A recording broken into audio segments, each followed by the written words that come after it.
Halo semuanya, selamat datang kembali di channel Alur Cerita ini. Sebelum kita mulai jangan lupa untuk tekan tombol like dan subscribe, agar kalian bisa selalu update cerita-cerita seru dan menarik di channel ini. Mari kita game on. Bab 1, Buku 4, Near Blood Kota Pemandangan Gunung. Tempat ini terletak di persimpangan Crow Region dan Wolfsmoke Region. Di utara sini adalah tanah tak bertuan, Lonely Swan Rampats. Lonely Swan Rampats adalah wilayah yang sangat luas, tetapi hampir tidak ada yang tinggal di sana.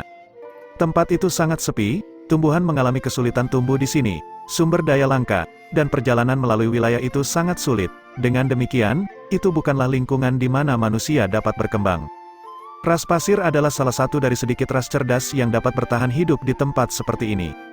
Ras pasir membutuhkan sangat sedikit sumber daya, mereka bisa bertahan hidup hanya dengan sedikit air. Bahkan di lingkungan yang paling tandus, mereka dapat bertahan hidup, dan keuletan mereka untuk bertahan hidup sangat mencengangkan. Pada tahun ke-1200, negara Longsang menginvasi ras pasir dan memaksakan perjanjian damai dengan pemimpin ras pasir. Ras pasir akan menyetujui ras manusia, dan sebagai gantinya mereka akan memberi ras pasir sebagai tempat perlindungan untuk bertahan hidup. Tempat itu adalah Lonely Swan Rampats. Sekitar 800 tahun yang lalu, gempa besar tiba-tiba terjadi di Lonely Swan Rampats. Setelah gempa bumi, arai geografis Lonely Swan Rampats berubah secara besar-besaran, pegunungan besar muncul dari tanah, dan beberapa sungai bawah tanah menyembur, menciptakan sebuah oasis di Lonely Swan Rampats begitu saja. Ini adalah Ascending to the Cloud Mountain, Rising Spring River, dan Abyss Oasis.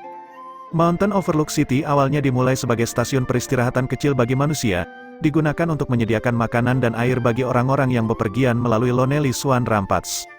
Setelah Abyss Oasis muncul, karena geografi yang unik dari lokasi ini, beberapa bahan obat khusus telah muncul. Setiap tahun, jumlah orang yang berani menghadapi bahaya bertambah, dan tempat perainggahan Mountain Overlook berubah menjadi kota praja Mountain Overlook sebelum menjadi Mountain Overlook City. Karena kota ini masih sangat muda, ia memiliki suasana hidup yang unik di sekitarnya.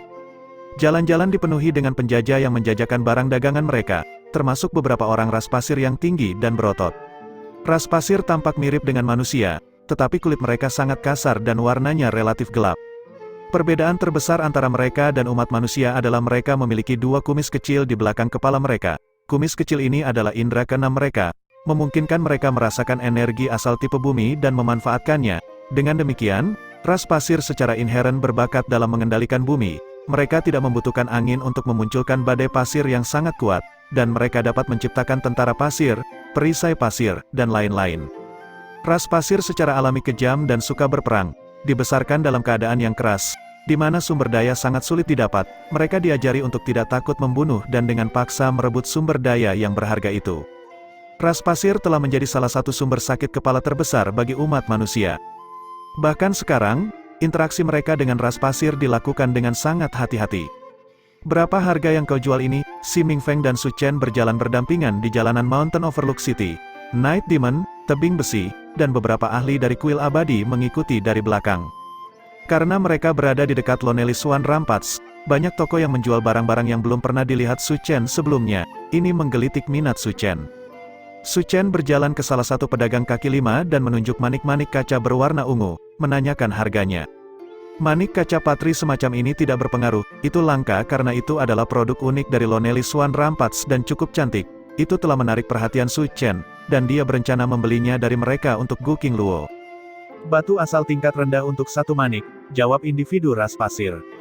Satu batu asal untuk manik yang tidak berguna, Su Chen sangat terkejut. Dia menggelengkan kepalanya dan menolak, tetapi tanpa diduga individu ras pasir menjadi marah dan mulai mengutuknya.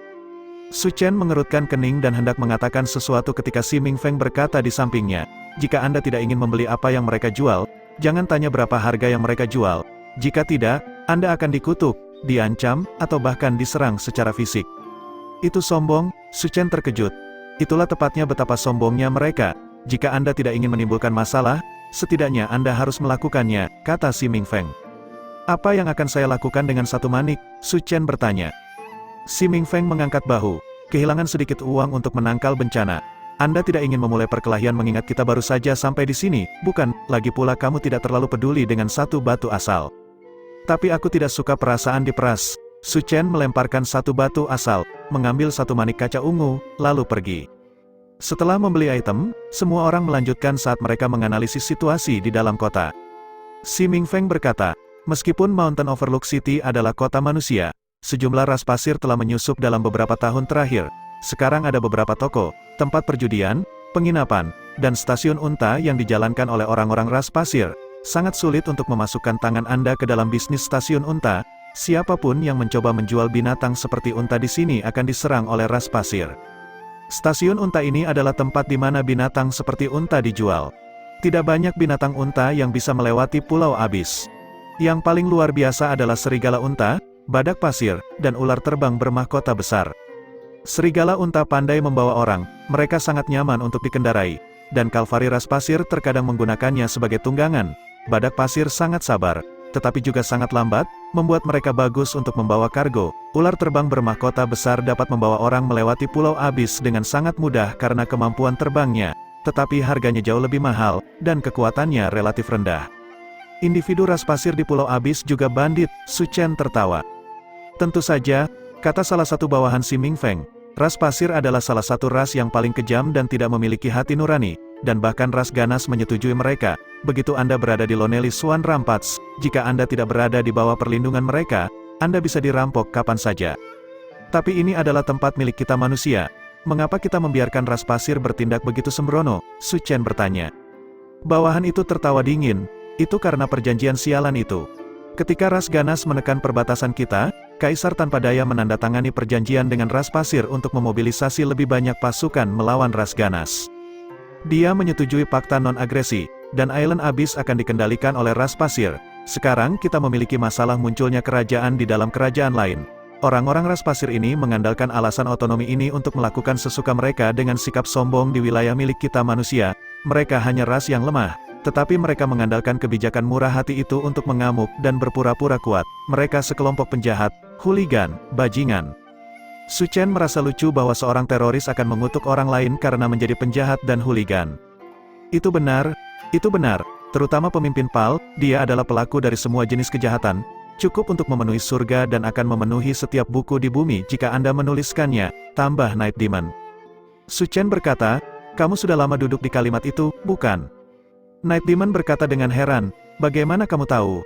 Su Chen menjawab, kamu memasukkan 3 idiom ke dalam satu kalimat, itu sama sekali bukan gayamu.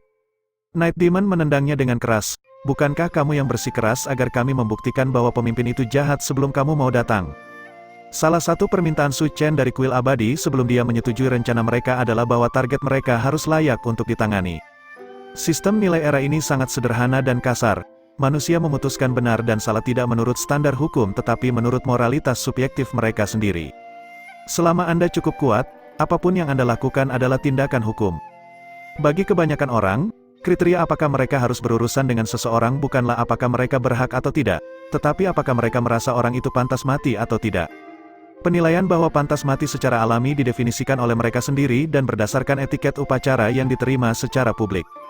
Bahkan Su Chen tidak dapat mengabaikan kebiasaan itu, dan dia tidak ingin mengabaikan kebiasaan itu. Melakukan hal-hal tanpa batasan berarti Anda adalah orang tanpa aturan dasar, tetapi memiliki terlalu banyak batasan berarti Anda tidak akan dapat melakukannya, menjalani kehidupan manusia yang bahagia. Karena itu, dia tertawa, saya tahu, tetapi Anda tidak perlu menekankan hal itu kepada saya. Cara termudah untuk mengetahui apakah seseorang itu baik atau buruk adalah dengan mengalaminya sendiri. Bagaimana Anda akan mengalaminya? Su Chen melihat sekeliling. Dia melihat seorang gadis tidak jauh dari sana memimpin rusa kutub besar. Namun, semua orang di sekitarnya melihat sekali dan buru-buru pergi ke arah yang berlawanan. Tidak ada yang mau membelinya. Ekspresi gadis itu sangat jelek karena dia kesulitan menjual rusa kutub. Wildebeest adalah tunggangan dengan daya tahan dan kesabaran yang cukup tinggi. Mereka cepat tetapi juga bisa membawa kargo dalam jumlah yang layak. Penggunaan praktis mereka lebih tinggi daripada serigala unta. Satu-satunya alasan mengapa mereka tidak populer di Mountain Overlook City hanya memiliki satu alasan, Island Abyss tidak menghasilkan rusa kutub. Dengan demikian, ras pasir tidak menyambut hewan-hewan ini menjadi moda transportasi utama di Island Abyss. Su Chen berjalan mendekat dan melihat gadis itu menjualnya seharga 10 batu asal. Itu sebenarnya sedikit lebih murah daripada serigala unta. Dia berkata, saya akan membeli rusa kutub itu. Apa yang sedang kamu lakukan? Si Mingfeng mengulurkan tangan untuk menghentikannya. Bukankah kamu mengatakan bahwa jika kamu tidak mengendarai binatang unta mereka, kamu akan diserang? Su Chen menjawab, aku ingin mencobanya sendiri. Bab 2, 10 batu asal untuk rusa kutub sangat murah. Namun ketika Su Chen membelinya, gadis itu masih mengucapkan terima kasih sebelum pergi dengan tergesa-gesa.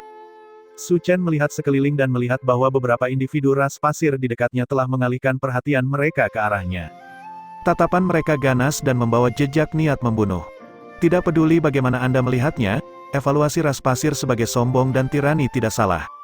Setelah dia membeli rusa kutub, orang lain juga membeli beberapa serigala unta. Su Chen tidak bisa tidak berpikir bahwa jika dia adalah satu-satunya yang mengikuti aturan, lalu apa yang akan dilakukan perompak ras pasir jika mereka menyerang saat Su Chen dan yang lainnya sedang bepergian? Apakah mereka akan melepaskannya karena dia satu-satunya yang mematuhi aturan? Apakah mereka akan melibatkan orang lain? Atau apakah mereka hanya menargetkan dia? Kamu benar-benar tahu bagaimana menimbulkan masalah. Saat dia tenggelam dalam pikirannya, suara menghina menyela pikirannya.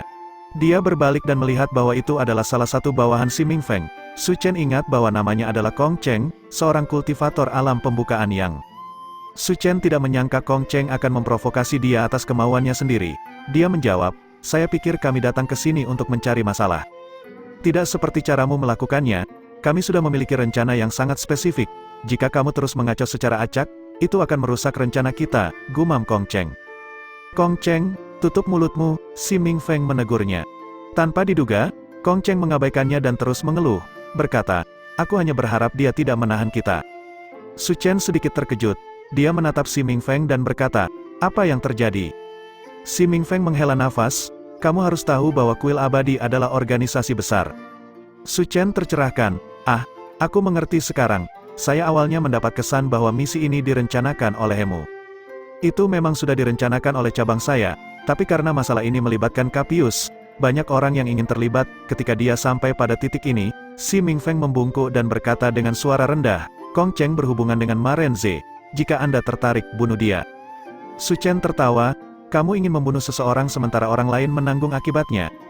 Si Mingfeng dengan acuh tak acuh menjawab, Kong Cheng ini sangat menyebalkan, dia tidak memiliki keterampilan untuk dibicarakan, tetapi suami kakak perempuannya adalah salah satu tetua kuil abadi, membunuhnya akan sangat merepotkan. Dia dikirim ke sini untuk menjagaku dan aku sudah lama ingin membunuhnya, tapi tidak ada yang mau memikul tanggung jawab atas namaku. Karena itu, saya hanya bisa bertahan. Sekarang setelah Anda di sini, segalanya akan lebih mudah ditangani. Kenapa aku harus menjadi orang yang membantumu dalam hal ini? Su Chen menjawab tanpa ekspresi. Pertama-tama, kamu membunuh Ma Renze, jadi kamu tidak akan cocok dengannya sejak awal. Jika tidak, Kong Cheng tidak akan memperlakukanmu seperti ini. Kedua, mereka adalah bagian dari cabang ekstremis dari kuil abadi. Apapun yang melibatkan menyerang seseorang biasanya dilakukan oleh mereka. Saya tahu bahwa Anda waspada terhadap kuil abadi, dan untuk alasan yang bagus. Justru orang-orang seperti inilah yang perlu Anda waspadai. Sebenarnya, bisa dibilang kamu tidak akan pernah akur dengan mereka sejak kamu lahir. Jika Anda tidak membunuh Kong Cheng sekarang, Anda pasti akan membunuhnya nanti. Ketiga, jika Anda membunuhnya, Anda akan dapat mengambil pilihan pertama dari harta karun di dalam kastil. Akhirnya, Anda satu-satunya orang yang tidak takut padanya. Dengan potensi yang telah Anda tunjukkan dan kontribusi yang telah Anda berikan ke kuil abadi, mereka memandang Anda sebagai sekutu yang sangat berharga. Bahkan jika kamu membunuh Kong Cheng, mereka hanya bisa bertahan. Su Chen menghela nafas, sepertinya aku tidak punya alasan bagus untuk menolak.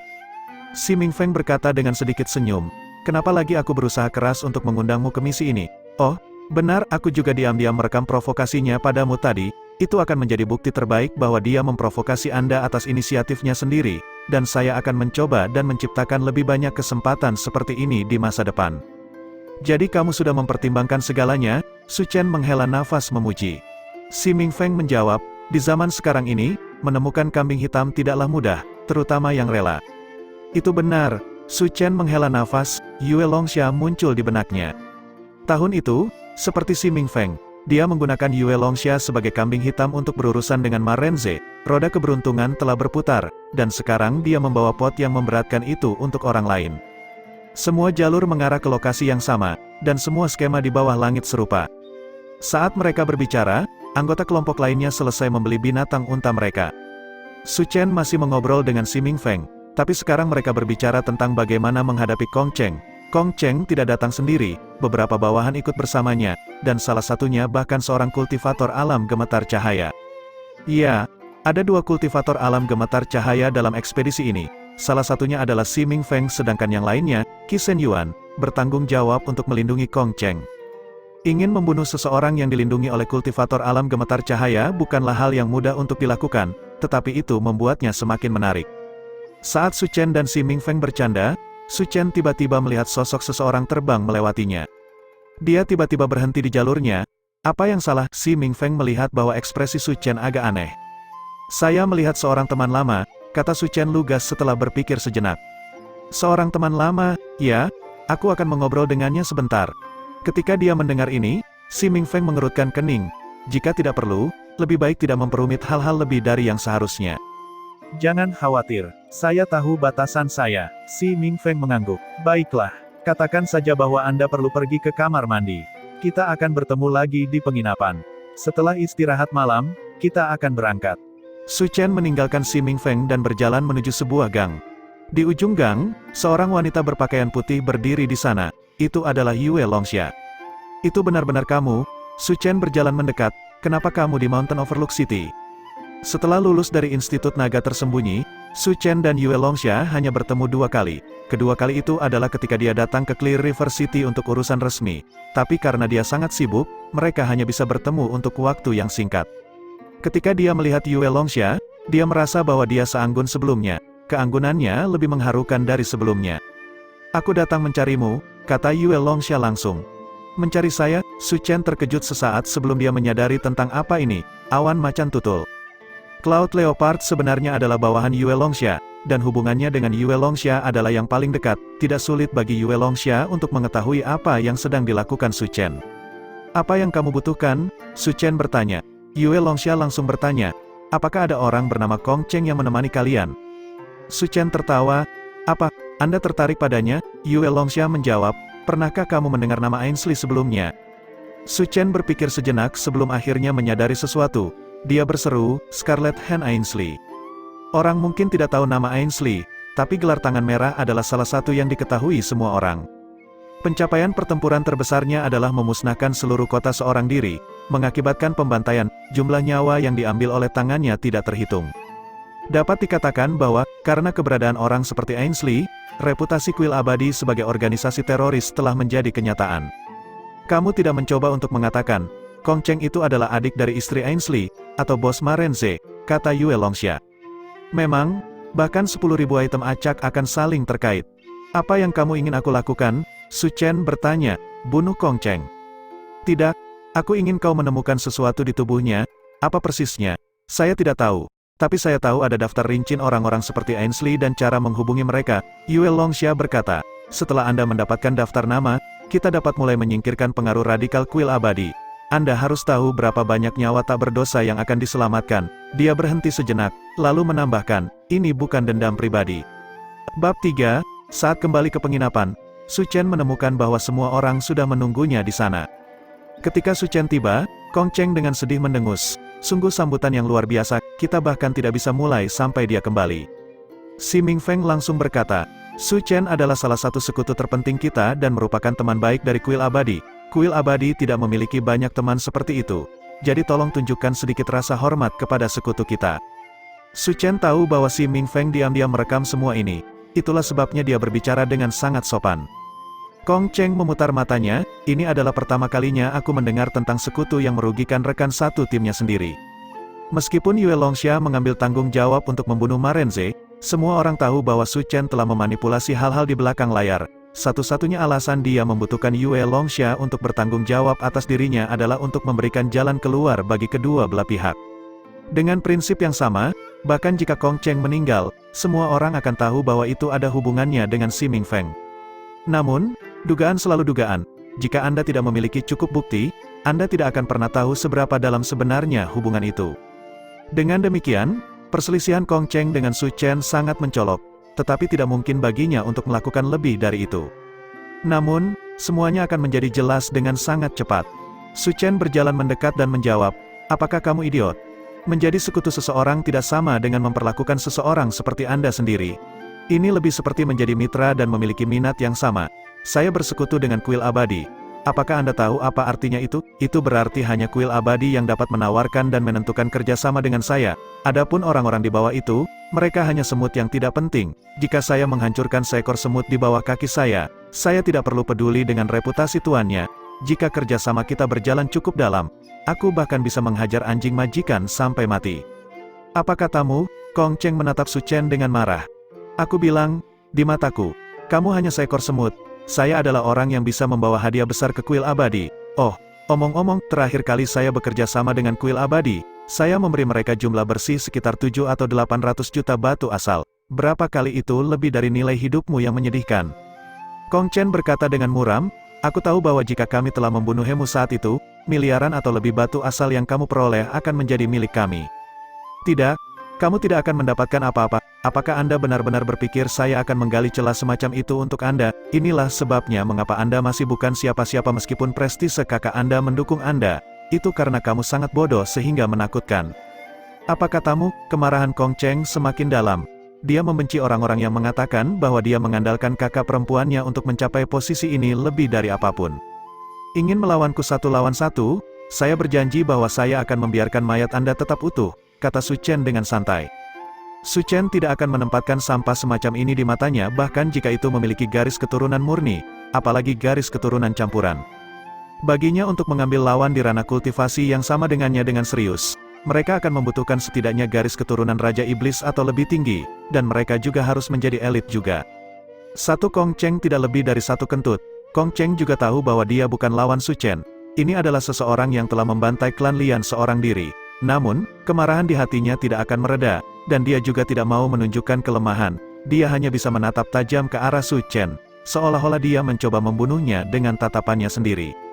Akhirnya, Si Mingfeng mengambil langkah untuk meringankan suasana. Baiklah, kita semua berada di tim yang sama, jadi tidak perlu bertarung seperti ini. Kong Cheng, Su Chen adalah tamu penting kuil abadi. Seperti yang dia katakan, kami tidak akan mendapatkan 800 juta batu asal itu tanpa bantuannya. Ada alasan mengapa hidup kami beberapa tahun terakhir ini cukup baik, jumlah sumber daya kultivasi yang tersedia hampir 2 kali lipat karena pencapaian Tuan Su. Jangan mencoba membuat gunung dari sarang tikus mondok. Kong Cheng berteriak, tapi kami juga membantunya mendapatkan uang dalam jumlah besar. Itu semua karena kemampuan Su Chen. Jika Anda terus berdebat dengannya secara tidak rasional, jangan salahkan saya karena melaporkannya ke atasan. Si Mingfeng menjadi marah, jadi Kong Cheng hanya bisa bertahan. Si Mingfeng mengeluarkan item, itu adalah disformasi asal. Setelah aktivasi, itu memproyeksikan gambar kastil kuno yang besar. Si Mingfeng menunjuk ke kastil dan berkata, ini adalah kastil Laina Barat, salah satu dari banyak kastil milik Pal. Misi kita adalah menyusup ke kastil dan menggeledahnya dari atas ke bawah untuk mencari rahasia apapun terkait ras roh. Kamu mengatakan bahwa ini adalah salah satu dari banyak kastil milik Pal. Dengan kata lain, dia punya lebih dari satu, Su Chen bertanya. Si Mingfeng menjawab, di sini, di Pulau Abis, Pal memiliki total 6 kastil. Ini hanya salah satunya. Setiap musim panas, Pal akan menghabiskan sedikit waktunya di sini. Tetapi sebagian besar waktunya dia tinggal di Istana Ali di wilayah Barat Island Abyss. Disitulah semua tetua ras pasir tinggal. Dengan kata lain, kita tidak perlu menghadapi Pal dan sekelompok individu ras pasir lainnya, Night Demon bertanya. Meskipun rencana penyerangan telah disusun sejak lama, hanya Si Mingfeng yang mengetahui detailnya. Ini adalah pertama kalinya dia mengungkapkan rencana yang lebih rinci kepada semua orang. Ya, jika semuanya berjalan sesuai rencana, kita tidak akan bertemu Pal atau terlalu banyak individu ras pasir lainnya, jawab Si Mingfeng. Kastil Laina Barat menampung sekitar 150 individu ras pasir. Kebanyakan dari mereka adalah pelayan. Hanya sedikit yang merupakan pejuang, dan kekuatan mereka bahkan tidak layak disebut. Satu-satunya orang yang agak kuat adalah kapten penjaga, bernama Chuler. Chaotic Soul Medicine akan digunakan padanya. Salah satu bawahannya menjulurkan lidahnya. Kupikir kita menggunakannya untuk berurusan dengan Pal. Si Mingfeng tertawa. Pal adalah seorang ahli dengan 5 platform teratai. Kesadarannya sangat kuat, dan Chaotic Soul Medicine mungkin tidak berpengaruh padanya. Dia juga memiliki banyak ahli bersamanya, jadi cukup dekat dengannya untuk menggunakannya padanya mungkin tidak mungkin. Jenis obat ini harus diminum agar efektif. Jadi, bagaimana caranya agar Chuler meminum obatnya? Su Chen bertanya. Aku akan melakukannya, salah satu bawahan Si Mingfeng menawarkan. Dia dipanggil Hesu. Hesu berkata, garis keturunanku adalah garis 1000 wajah binatang buas. Aku bisa menyamar sebagai individu ras pasir dan menyusup ke kastil. The Tausat Faces Beast adalah binatang iblis yang sangat licik. Itu memiliki kemampuan untuk berubah bentuk menjadi apa saja selama ukurannya kira-kira sama dengannya. Menurut rencana si Ming Feng, Hesu pertama-tama akan mendekati Chuler dengan berpura-pura menjadi salah satu penghuni kastil Laina Barat, lalu diam-diam memasukkan Chaotic Soul Medicine ke dalam makanannya dan menggunakannya untuk mengendalikan Chuler. Segera setelah Chuler berada di bawah kendali mereka, kuil abadi akan dapat memasuki kastil secara terbuka dan mencari tempat itu. Sederhana dan praktis, rencana terbaik tidak perlu rumit. Sebenarnya, justru sebaliknya, rencana yang sederhana dan praktis seringkali paling berguna. Sederhana berarti kesulitan dan jumlah variabel keduanya rendah. Ini adalah kasus rencana si Ming Feng. Satu-satunya masalah dengan rencana itu adalah mereka tidak tahu berapa lama mereka perlu mencari. Kurangnya informasi mereka tentang harta karun ras roh adalah kelemahan terbesar dari rencana itu, dan itu juga merupakan variabel yang akan membuat perbedaan terbesar. Namun, Anda tidak perlu memiliki peluang sukses 100% untuk melakukan sesuatu di dunia nyata. Inilah mengapa si Ming Feng dan yang lainnya harus mempersiapkan diri sebaik mungkin. Bagaimana jika itu gagal? Su Chen bertanya. Maka kita hanya bisa melakukan yang terbaik dan menyerahkan sisanya ke surga. Kegagalan bukanlah hal yang luar biasa dan bukan sesuatu yang mengejutkan, kata si Ming Feng dengan sedikit senyum. Bab 4. Mereka berada di tanah yang sunyi. Tidak ada sehelai rumput pun yang terlihat, apalagi bangunan apapun. Satu-satunya yang ada hanyalah tanah berdebu yang memenuhi pandangan mereka. Langit entah bagaimana tampak menekan mereka, sementara matahari menggantung tinggi di langit. Tidak ada awan yang menutupi sinar matahari yang menerpa mereka, dan pasir di tanah begitu panas sehingga rasanya seperti akan mencair kapan saja. Namun, pada malam hari, tempat ini akan menjadi jauh lebih dingin dengan sangat cepat, dan gelombang angin dingin yang menakutkan terus bertiup. Setiap air yang terkena akan langsung membeku. Kisaran suhu yang sangat besar antara siang dan malam hari menjadikan Island Abyss salah satu tempat tersulit untuk ditinggali. Bahkan sarjana asal Qi yang mencoba berjalan di siang hari akan terasa seperti sedang dimasak hidup-hidup. Su Chen mengeluarkan termosnya dan minum air. Dia melirik orang lain di sekitarnya dan memperhatikan bahwa mereka merasakan siksaan matahari. Semangat semua orang sedikit kempes. Ada gunung di depan kita, mari kita percepat kecepatannya dan sampai di sana sebelum malam tiba. Kami akan mendirikan kemah di sana, seorang Eagle Eye, yang bertanggung jawab untuk mengintai jalan di depan berkata. Meskipun dia membuat gunung terdengar sangat dekat, jaraknya masih cukup jauh. Pada kenyataannya, Su Chen dapat mengeluarkan shuttle Kaisar Naga Banjir kapan saja dan sampai di sana dengan sangat cepat, tetapi tidak ada gunanya memamerkannya di sini. Juga, menggunakannya akan terlalu berbahaya. Island Abyss adalah area berbahaya alami. Ada banyak binatang iblis berkeliaran, dan beberapa bahkan lebih cepat dari shuttle Kaisar Naga Banjir. Dengan demikian, Su Chen hanya bisa terus berjalan perlahan dengan orang lain. Syukurlah, tidak ada seorang pun di sini yang terlalu membebani. Orang dengan basis kultivasi terendah di antara mereka semua masih berada di alam mendidih darah. Dengan usaha gabungan mereka akhirnya mencapai lereng gunung tepat sebelum malam tiba. Suhu sudah mulai turun, dan tidak lagi terasa seperti akan mati dimasak. Namun, dinginnya malam juga sulit diatasi, jadi semua orang buru-buru menyiapkan api unggun dan tenda, bersiap untuk malam yang akan datang. Su Chen mengeluarkan item dari Origin Ring dan lemparkannya ke udara, secara otomatis berubah menjadi rumah batu. Ini adalah sesuatu yang dia beli dari pasar Origin Tool, yang disebut rumah batu. Mereka portabel dan ukurannya dapat disesuaikan, menjadikannya aksesori perjalanan yang bagus. Namun, karena item ini memerlukan transformasi spasial, harganya cukup mahal. Itu juga tidak memiliki fungsi tempur, jadi kebanyakan orang tidak akan membelinya. Su Chen punya cukup banyak uang, bahkan jika penelitiannya menghabiskan banyak uang, membakar uang senilai 1 miliar batu asal adalah tugas yang cukup menakutkan. Secara alami, dia telah membeli beberapa barang bagus untuk digunakan sendiri. Night Demon, ini untukmu. Su Chen melemparkan yang lain ke Night Demon. Itu awalnya untuk tebing besi, tapi kali ini dia harus menerima pukulan dan membiarkan wanita itu pergi dulu. Ha, luar biasa, kamu benar-benar orang kaya. Night Demon menepuk bahu Su Chen dengan gembira. Di daerah terpencil ini, dua ruangan batu yang sepi tiba-tiba muncul. Semua orang cemburu. Bahkan si Ming Feng tidak bisa menahan tawa. Memang, kamu kaya jika kamu mampu membeli sesuatu seperti itu. Sekarang setelah kamu menyebutkannya, aku penasaran, bukankah kuil abadi menghemat banyak uang? Kenapa kalian masih hidup hemat? Su Chen bertanya. Si Ming Feng memutar matanya dengan pura-pura marah. Apakah kamu tahu berapa banyak orang di kuil abadi? Di seluruh 7 kerajaan, kami memiliki ratusan ribu anggota. 800 juta origin stone benar-benar jumlah yang cukup besar. Tetapi berapa banyak yang bisa jatuh ke tangan kita jika dibagikan kepada begitu banyak orang? Tapi kamu tidak mungkin membagikannya ke semua orang itu, kan? Si Mingfeng terkekeh. Bahkan cabang di negeri Longsang memiliki banyak orang, dengan banyaknya orang yang berpartisipasi dalam ekspedisi, hadiah dan bonus yang sesuai perlu dibagikan juga. Tidak mungkin terlalu ekstrim sehingga Anda bahkan tidak mampu membeli kamar batu. Tapi kami enggan melakukannya. Si Mingfeng menggelengkan kepalanya berulang kali. Uang itu langsung digunakan untuk memperkuat diri kita sendiri. Bagaimana kita bisa bertindak begitu boros? Kultivasi membutuhkan sumber daya. Ketika permintaan melebihi pasokan, sumber daya kultivasi yang efektif menjadi sangat mahal. Dengan obat energi asal sebagai standar, botol normal akan berharga sekitar 5.000 batu asal dan akan memiliki efek yang signifikan dalam memperkuat seorang seniman bela diri. Di sisi lain, bagi seorang kultivator alam penarik ki, itu hanya akan meningkatkannya dengan 1 bintang putih. Dengan kata lain, Anda perlu menghabiskan 450.000 batu asal untuk mencapai puncak alam drawing ki. Begitu Anda berada di alam mendidih darah, jumlah itu akan melonjak menjadi 4,55 juta. Tidak ada yang mampu menghabiskan begitu banyak uang. Dengan demikian, uang yang mereka simpan akan digunakan untuk memperkuat diri mereka secara langsung. Apa gunanya membeli sesuatu yang tidak praktis seperti ruang batu? Hanya seseorang dari klan besar atau orang dengan kekayaan seperti Su Chen yang dapat memperlakukan uang seolah tidak ada artinya. Ketika Su Chen mendengar ini, dia terkekeh. Jika aku tahu kamu seperti ini sejak awal, aku akan membawakanmu juga. Jangan khawatir tentang itu. Saya masih seorang kultivator alam gemetar cahaya. Sesuatu yang kecil seperti ini tidak akan memberiku banyak masalah. Saat si Mingfeng berbicara, dia menunjuk ke tanah. Bumi mulai menonjol dari tanah, dan di bawah kendali si Mingfeng, bumi mengambil bentuk struktur seperti rumah. Itu terlihat sangat mirip dengan kamar mandi Su Chen, hanya sedikit lebih kasar. Su Chen tertegun.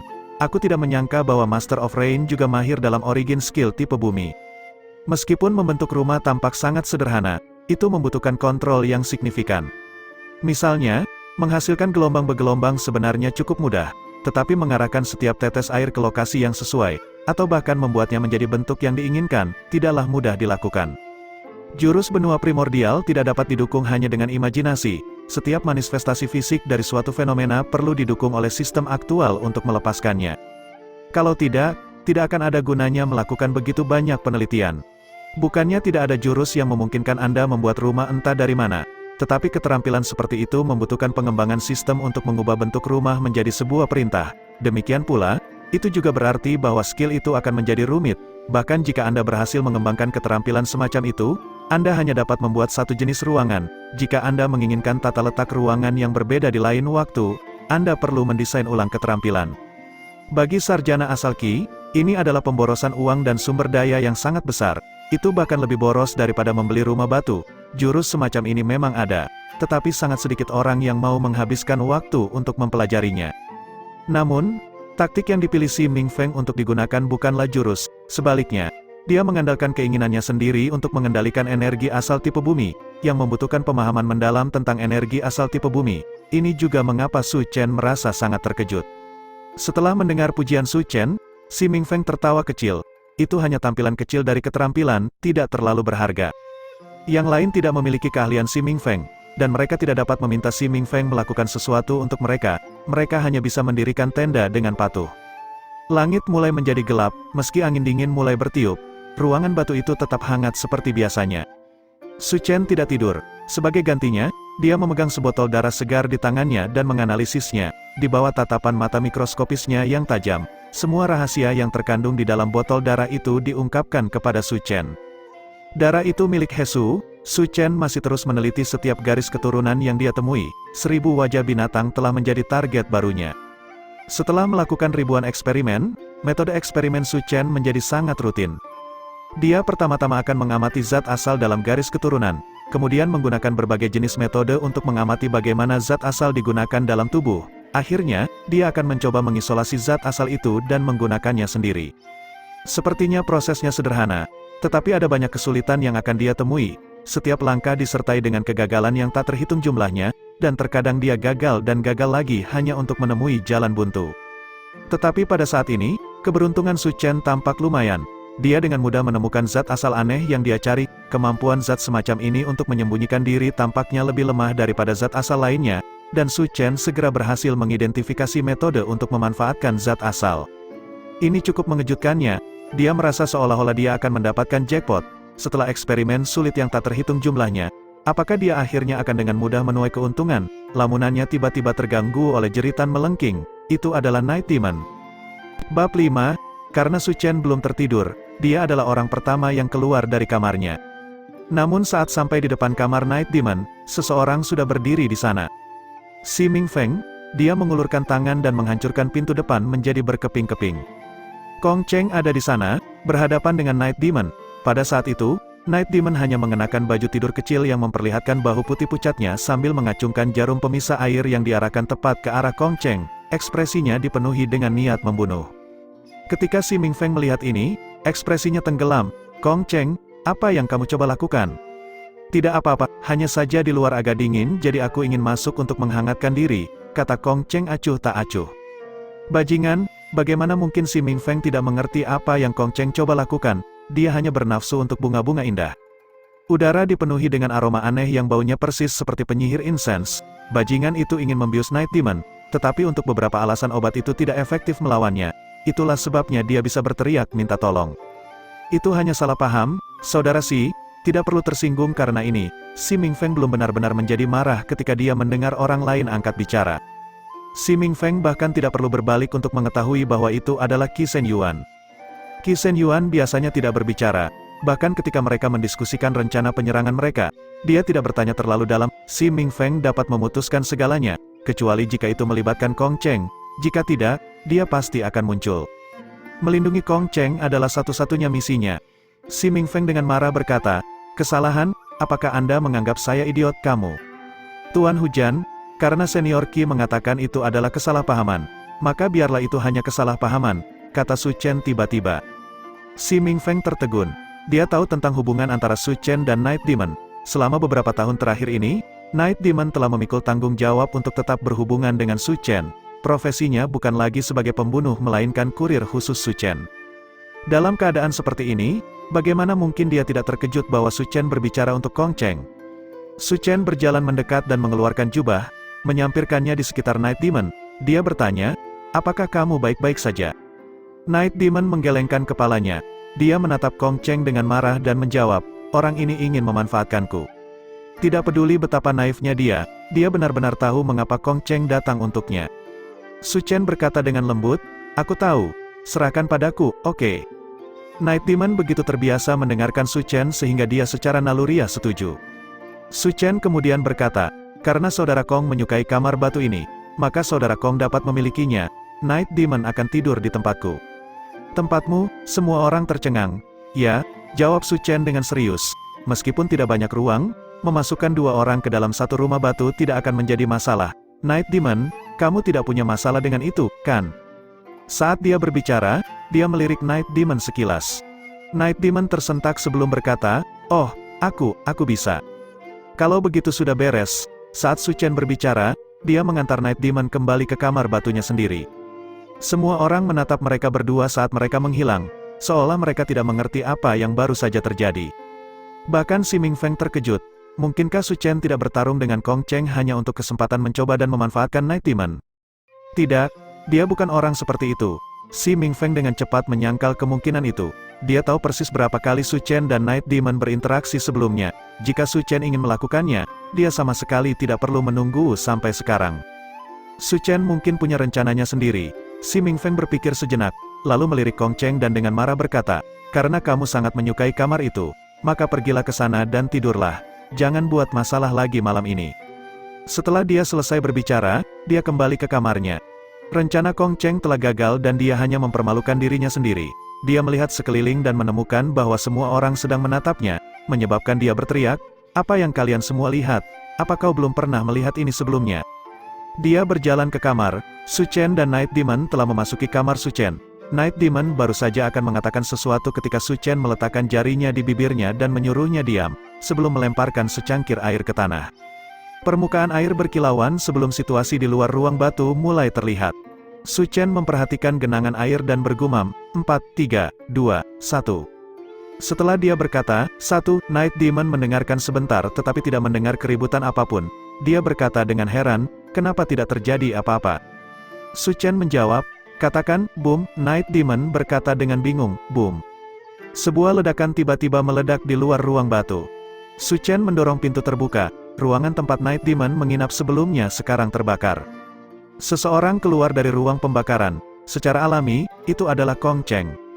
Namun, dia dalam kondisi yang sangat menyedihkan, pakaian di punggungnya dan barang-barang yang dibawanya semuanya telah terbakar habis hingga garing. Yang tersisa hanyalah manik yang dia bawa di tangannya. Meskipun manik itu tidak membantunya menghindari api, Kong Cheng masih memegangnya terus saat dia keluar dari api.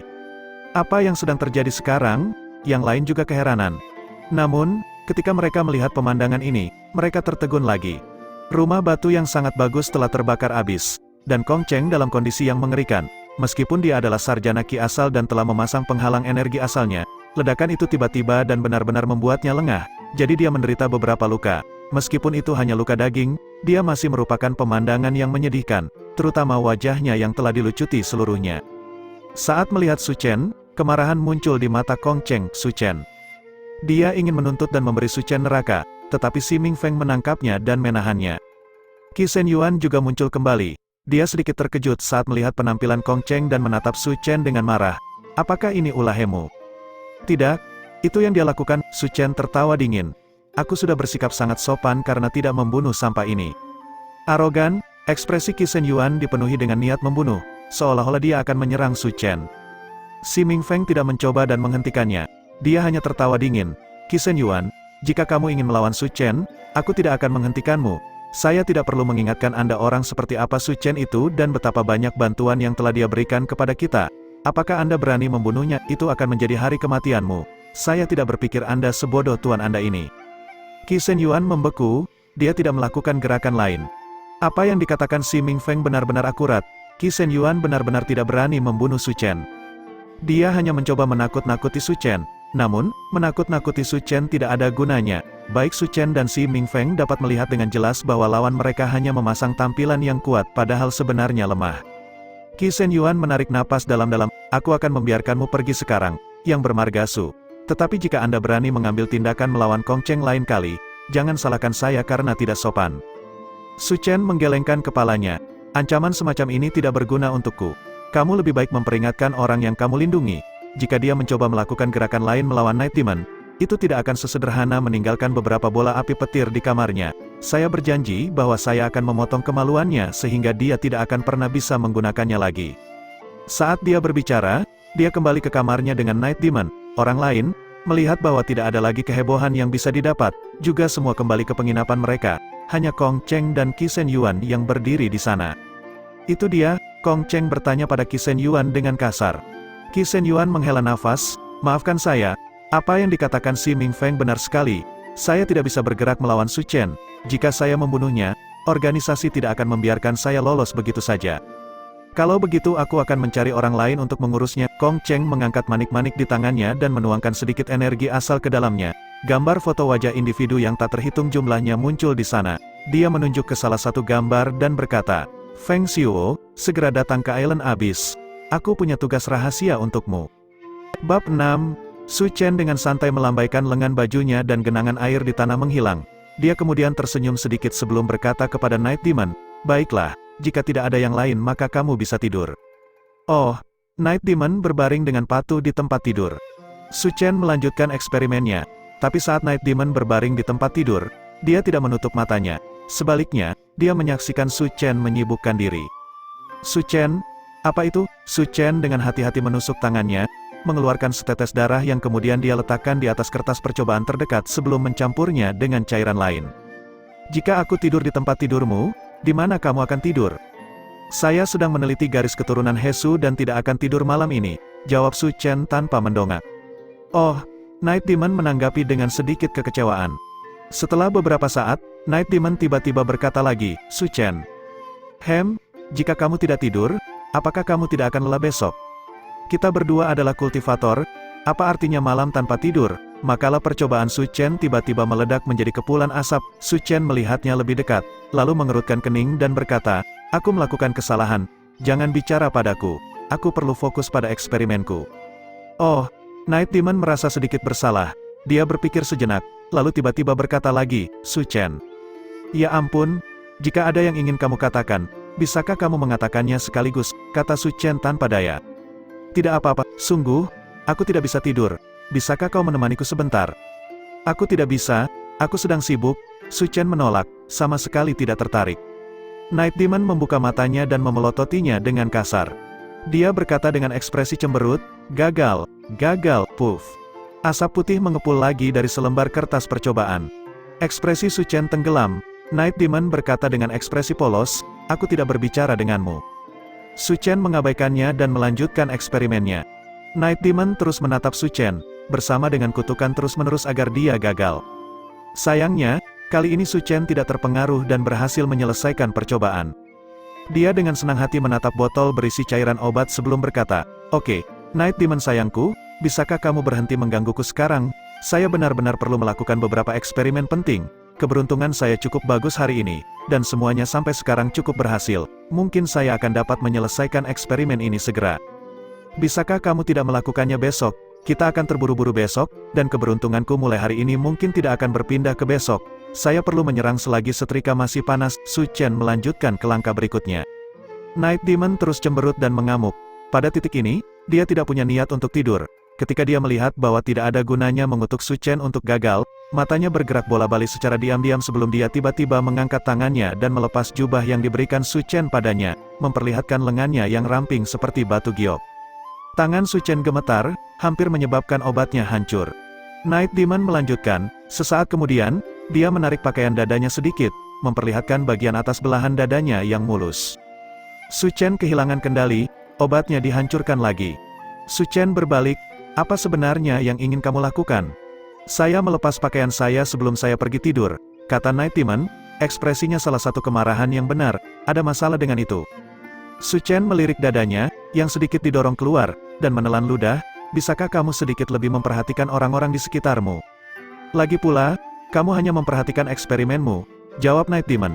Dia tiba-tiba tersenyum dan berkata, benar, bukankah kamu fokus pada eksperimenmu? Bagaimana Anda bisa melihat saya melepas pakaian saya? Oh, saya tahu, Anda sebenarnya tidak ingin melakukan eksperimen sama sekali, Anda mencoba untuk mengintip saya. Su Chen memutar matanya dengan sedih. Baiklah, aku benar-benar takut padamu sekarang. Jika kamu ingin melepasnya, maka lepaskan. Jika kamu memiliki kemampuan, lepaskan semuanya. Ngomong-ngomong, saat aku fokus pada eksperimenku, aku tidak punya waktu untuk melihatmu. Saat dia berbicara, dia kembali ke eksperimennya. Night Demon menatap Su Chen dengan marah. Setelah sekian lama, dia tiba-tiba melompat ke udara. Su Chen sudah memiliki sedikit pengalaman. Setiap kali dia mencapai langkah percobaan berikutnya, dia akan melirik Night Demon untuk mencegahnya mencoba sesuatu yang konyol. Ketika dia melihatnya berdiri, dia secara naluriah mundur selangkah. Apa yang sedang kamu lakukan? Ekspresinya membuatnya tampak seperti dia akan diserang. Night Demon berseri-seri dengan tawa. Apa yang membuatmu begitu khawatir? Saya hanya ingin melihat bagaimana Anda melakukan percobaan. Saya tidak akan berbicara, saya hanya akan berdiri di samping dan menonton. Apa itu juga tidak diperbolehkan? Jika kamu tidak memiliki dasar yang tepat, kamu tidak akan bisa mengerti. Biarkan aku melihatnya. Night Demon mencoba memutar jalan di sekelilingnya. Kamu tidak diperbolehkan menyentuh apapun atau berbicara. Su Chen hanya bisa setuju. Night Demon berjalan mendekat untuk melihatnya bekerja. Dia berdiri sangat dekat, dan pakaian yang dikenakannya cukup terbuka. Keharuman ringan masuk ke hidung Su Chen, menyebabkan kondisi pikirannya berfluktuasi dengan liar. Su Chen dengan paksa menenangkan kondisi mentalnya dan mundur beberapa langkah. Night Demon mengikuti dari dekat. Satu mundur sementara yang lain maju sampai Su Chen terpojok. Su Chen tidak berdaya lagi. Kenapa kamu begitu dekat denganku? Night Demon menjawab dengan keyakinan, saya ingin melihatnya. Jika saya tidak mendekat, bagaimana saya bisa melihat? Apa yang akan kamu lihat? Su Chen berkata tanpa daya. Kenapa kamu bisa melihatnya tapi aku tidak bisa? Night Demon memeluk dadanya. Dadanya yang relatif datar menonjol saat dia meremasnya. Su Chen tanpa daya menunjuk ke arahnya. Aku akan mengatakannya sekali lagi. Jangan terlalu dekat, jangan bicara, dan jangan ganggu aku. Night Demon mengangguk berulang kali. Su Chen melanjutkan eksperimennya. Night Demon tidak melakukan hal lain untuk mengganggunya. Dia hanya berdiri di sana diam-diam menonton. Namun, Su Chen merasa pikirannya terus berfluktuasi dan akan berbalik dari waktu ke waktu. Dengan perhatiannya yang begitu terbagi, tidak mengherankan jika dia gagal beberapa kali berturut-turut. Night Demon terkikik pelan dan membuat wajah ke arahnya, seolah menyiratkan bahwa kali ini bukan salahnya. Su Chen menghela nafas, dia hanya bisa melanjutkan eksperimennya. Dia cukup tegas, dan melanjutkan eksperimennya dengan gigi terkatup. Namun, sesaat kemudian, dia merasakan sesuatu menyentuh punggungnya. Dia berbalik dan menemukan bahwa itu adalah beberapa helai rambut Night Demon yang melayang melewati bagian belakang lehernya, memberinya sensasi yang cukup aneh. Su Chen menyisihkan sehelai rambut, tapi sesaat kemudian sensasi aneh itu muncul kembali. Su Chen berbalik dengan cepat dan menemukan bahwa Night Demon sedang meniupkan udara ke arahnya, mencoba meniup rambutnya ke tubuhnya. Ketika dia melihat Su Chen berbalik, Night Demon buru-buru menutup mulutnya. Namun, dia tahu bahwa dia telah dilihat oleh Su Chen dan bergumam, "Kamu hanya mengatakan bahwa aku tidak bisa mendekat dan tidak bisa berbicara. Anda tidak mengatakan bahwa saya tidak bisa meniup udara." Su Chen benar-benar tidak bisa berkata-kata. Night Demon menggeliat di bawah tatapannya saat dia terus bergumam, "Ini salahmu karena tidak menemaniku. Aku akan membuat masalah untukmu." Dia tidak berbicara dengan keras, tapi Su Chen masih bisa mendengarnya dengan sangat jelas. Su Chen memutar matanya, "Bagus, saya menyerah. Saya akan berhenti melakukan eksperimen." Dia meletakkan botol obat di atas meja dan pergi tidur di tempat tidur. Ketika Night Demon melihat ini, dia menjadi gelisah. "Hei, itu tempat tidurku. Ini tempat tidurku, jika kamu tidak membiarkanku melakukan urusanku, maka aku hanya bisa tidur dan istirahat. Lalu apa yang harus aku lakukan? Bagaimana mungkin saya mengetahuinya?" Su Chen berbalik dengan kepala menghadap ke dalam, memberi ruang bagi Night Demon. "Jika menurutmu itu tidak terlalu ketat, maka kamu bisa masuk ke sini bersamaku." Ini, Night Demon menemukan bahwa lelucon nakalnya tiba-tiba menjadi bumerang baginya. "Apa, kamu tidak cukup berani untuk melanjutkan?" kata Su Chen. Siapa yang tidak cukup berani? Night Demon menjadi sedikit marah dan benar-benar naik ke tempat tidur. Begitu dia berada di tempat tidur, dia mulai merasakan ketakutan di dalam hatinya dan berkata, Kamu tidak akan melakukan apapun padaku kan?" Su Chen bertanya dengan malas, "Apakah kamu berharap aku akan melakukan sesuatu untukmu, atau berharap aku tidak akan melakukan apapun padamu?" Tentu saja aku berharap kamu tidak melakukan apapun padaku. Kita bersaudara," kata Night Demon dengan suara rendah, tetapi detak jantungnya mulai meningkat. "Apakah saya berharap dia akan melakukan sesuatu, atau apakah saya berharap dia tidak akan melakukan apa-apa?" Semakin dia berpikir, semakin dia merasa bingung, dan seperti itu, dia perlahan tertidur. Setelah dia tertidur, Su Chen, yang sepertinya sudah tertidur, perlahan membuka matanya. Dia berbalik untuk melirik Night Demon yang sedang tidur. Ketika dia melihat bulu matanya yang panjang, dia tidak bisa menahan dorongan di hatinya dan mencium pipinya, lalu berbalik untuk kembali tidur. Namun, tidak peduli berapa banyak dia membolak-balik, dia tidak bisa tertidur. Satu hal yang pasti, dia tidak bisa tidur nyenyak malam ini. Bab 7, malam berlalu dengan lancar. Namun, keesokan paginya, ekspresi Night Demon agak aneh, meskipun kekonyolan Night Demon dengan cepat muncul kembali. Kekonyolan Night Demon sekali lagi memanifestasikan dirinya. Dia tidak melihat apa-apa dan berbicara dengan semua orang seperti sebelumnya. Setelah sarapan, mereka memulai perjalanan mereka. Saat mereka berjalan, Su Chen bisa merasakan tatapan beracun Kong Cheng menusuk punggungnya saat mereka berjalan. Dia hanya tersenyum tipis dan tidak mempedulikannya. Lonely Swan Rampart tinggi dan jauh, sementara sekelilingnya benar-benar sunyi. Mereka harus berjalan beberapa hari sebelum akhirnya muncul di Island Abyss. Setelah memasuki Island Abyss, vegetasi menjadi lebih banyak, dan jumlah pelancong juga meningkat secara nyata. Hari ini, saat karavan bergerak maju, sekelompok individu ras pasir tiba-tiba muncul, menyerbu dan berteriak ke arah mereka. Saat kelompok individu ras pasir ini menyerang Su Chen dan yang lainnya, semua orang berpikir dengan tenang di dalam hati mereka ada di sini. Beberapa hari terakhir ini, mereka tidak bertemu dengan kelompok besar ras pasir. Beberapa yang mereka lihat semuanya sendirian atau dalam kelompok kecil. Namun kali ini, hampir 100 individu ras pasir telah muncul, termasuk beberapa anggota ras pasir tingkat menengah. Cara menentukan kekuatan anggota ras pasir sangatlah mudah. Di belakang kepala mereka ada beberapa kumis, semakin tebal itu, semakin kuat. Pada saat ini, sekelompok besar anggota ras pasir melonjak, yang dipemimpin menunjuk ke Su Chen dan kelompoknya dan berteriak, "Serang!" Mereka tidak membuang waktu untuk berbicara saat mereka menyerang ke depan. Meskipun Su Chen tahu bahwa ras pasir memiliki kepribadian yang sangat kejam dan tidak membeli binatang unta yang mereka jual sama dengan memprovokasi mereka, dia masih terkejut dengan kecepatan mereka memilih untuk menyerang dan bagaimana mereka tidak membedakan antara pelaku. Dia mengerutkan kening dan berkata, "Ras pasir, lebih seperti ras pembunuh." Si Ming Feng tertawa, "Orang-orang pasir semuanya seperti ini, ganas, haus darah, dan biadab sampai ekstrim. Bagaimana dengan itu? Apakah kamu percaya padaku sekarang?" "Ya, karena itu masalahnya, Saya ingin melihat kekuatan Master of Rain secara langsung sebelum memasuki kastil Laina Barat, jika memungkinkan, jawab Su Chen. Si Mingfeng terkekeh, akulah yang harus membereskan masalah yang kamu timbulkan. Su Chen menjawab dengan acuh tak acuh, kepada Tuan Hujan, itu seharusnya tidak menjadi masalah, paling-paling itu adalah istirahat. Saat mereka berbicara, si Mingfeng melambaikan tangannya. Kabut tebal mulai menyebar di udara, tetesan uap air jatuh ke ras pasir. Uap air yang tampaknya lunak itu dikemas dengan energi asal tipe air yang padat, menekannya seperti sungai yang mengalir dari langit. Saat mendarat di individu ras pasir, tubuh mereka mulai hancur seperti pasir. Energi asal tipe air yang menakutkan terus melonjak ke depan, menyelimuti setiap orang terakhir dari ras pasir individu. Tidak seorang pun dapat melarikan diri, dan mereka semua jatuh dalam satu gerakan oleh si Mingfeng bahkan sebelum mereka memiliki kesempatan untuk melakukan serangan balik. Di bawah hujan deras, semua anggota ras pasir larut dalam kehampaan dan menghilang. Uap air yang dipanggil si Mingfeng dari surga juga menghilang, seolah-olah tidak pernah ada. Kamu benar-benar cocok dengan gelar Tuan Hujan, kata Su Chen dengan tulus. Si Mingfeng sedikit tersenyum, itu hanya tipuan kecilku, tidak layak disebut. Dari trikmu, sepertinya kamu memiliki setidaknya 3 lotus platform, kan? Su Chen bertanya. Si Mingfeng berkata dengan sedikit bangga, saya mencapai 4 sekitar 2 tahun yang lalu dengan berkat jasa Anda juga. Dia tidak mengatakan itu untuk bersikap sopan. Per transaksi mereka, Su Chen diam-diam memberikan 30 juta batu asal ke si Mingfeng di bawah meja. Dengan keuntungan ini, dia berhasil menembus kemacetan dan membentuk 4 platform teratai. Rasa terima kasih si Mingfeng terhadap Su Chen tulus. Tapi sekarang setelah kamu menyebutkannya, dengan jumlah sumber daya yang kamu kendalikan saat ini, kamu seharusnya sudah mencapai puncak pembukaan yang sejak lama. Kenapa kamu masih di alam pertengahan? Si Mingfeng bertanya.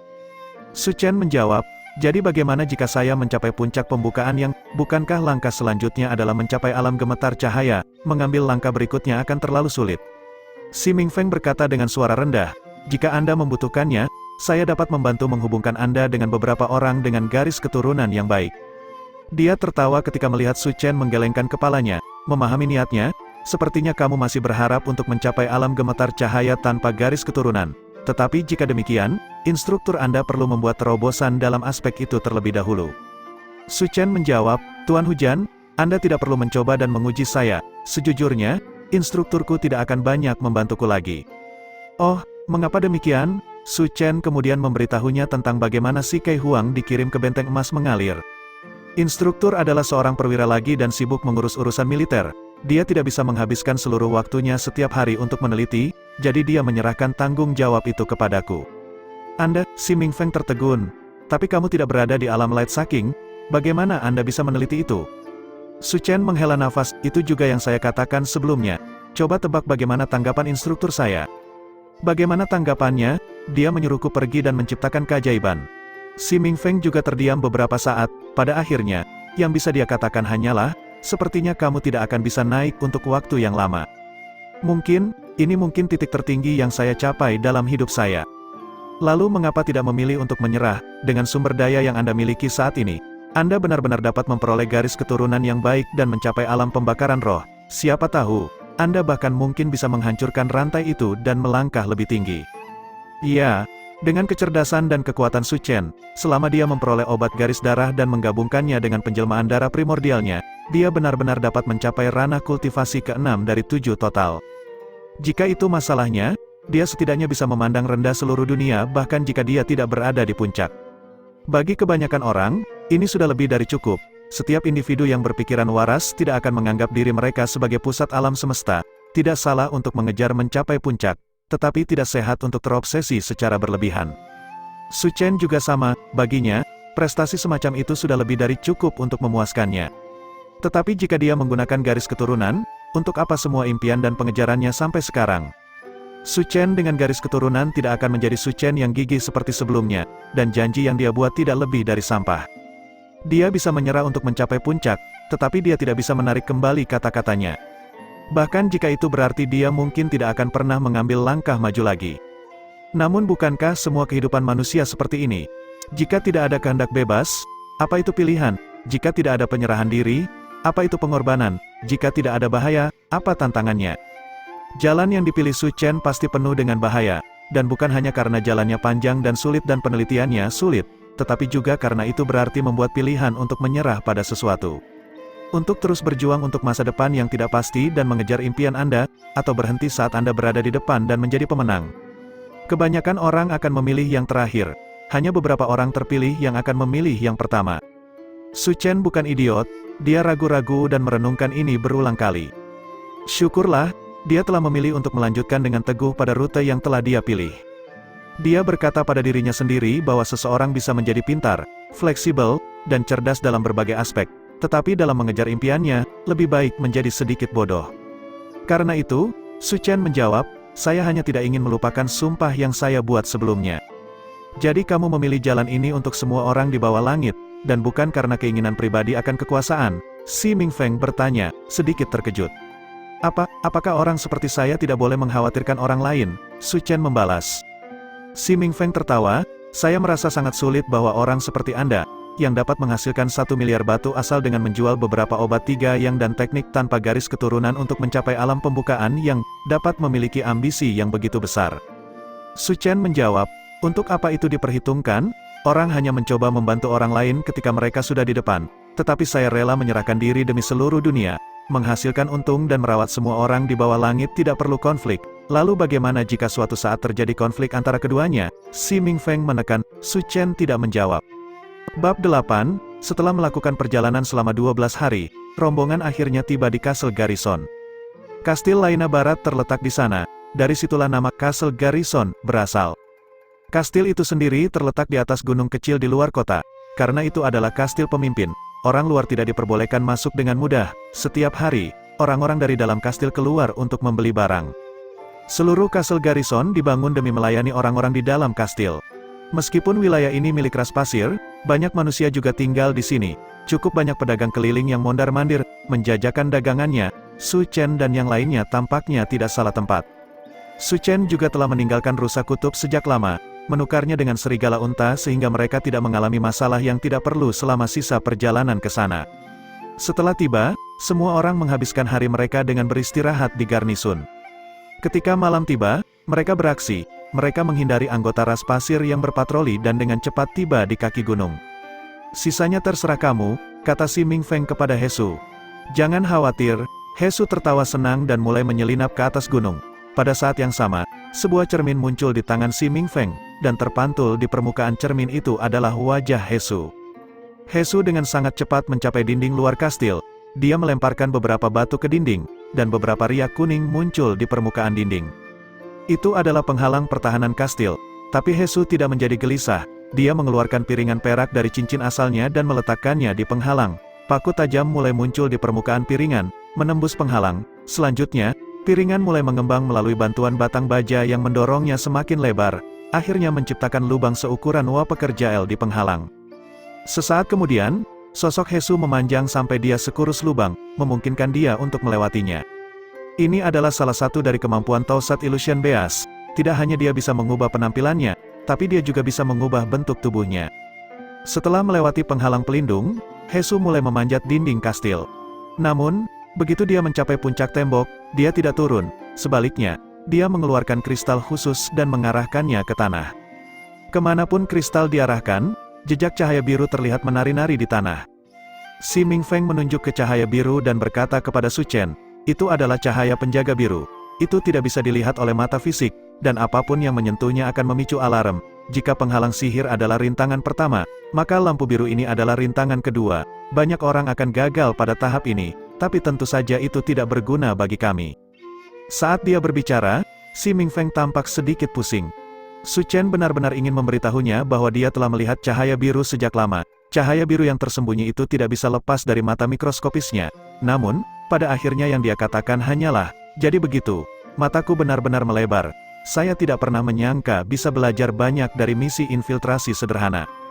Tentu saja, lagi pula kami profesional, kata Night Demon dengan bangga dari samping. Su Chen terdiam. Pada saat ini, Hesu mulai turun.